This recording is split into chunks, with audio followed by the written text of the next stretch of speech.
what current law is or was, but on what the new laws will eventually be. So I think it's something that we not only need to be aware of, but within our own facilities and operations, we need to start immediately preparing for what is about to come around the corner. So what are we going to do today? Well, we're going to talk about two broad topics, but within each, we'll narrow down into the specific details and get quite specific with some of the intricacies that we expect.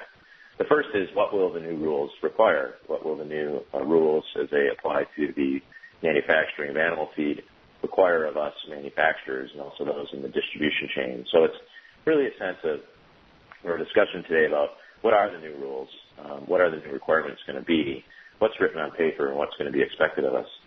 But secondly, and I think just as important, is in addition to understanding what the rules will require, what's written on the paper, what the new regulations will say I must do, what will FDA enforcement look like?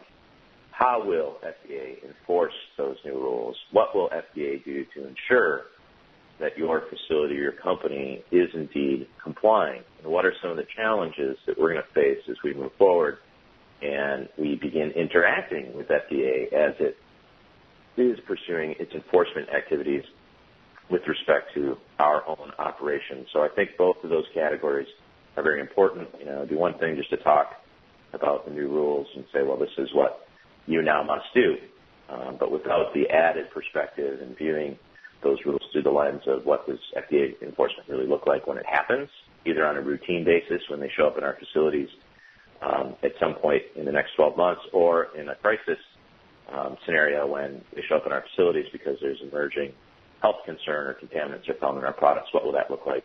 What will it feel like? What should we expect? And what can we do now to begin preparing for that? So what will the new rules require, and what will FDA enforcement look like? But before we, I think, dive into those two important broad categories, we have to ask ourselves, and I think this is important in any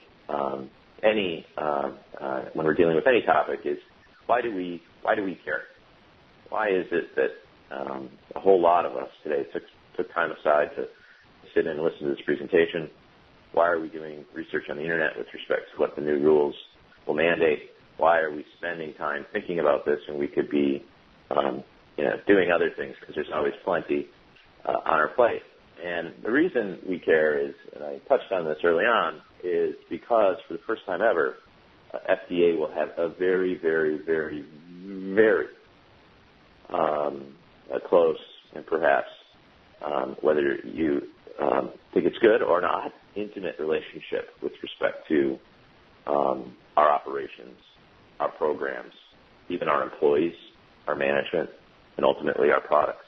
As FDA begins enforcing these new requirements, we will see them more often, and they will have more influence and more authority over our daily lives. That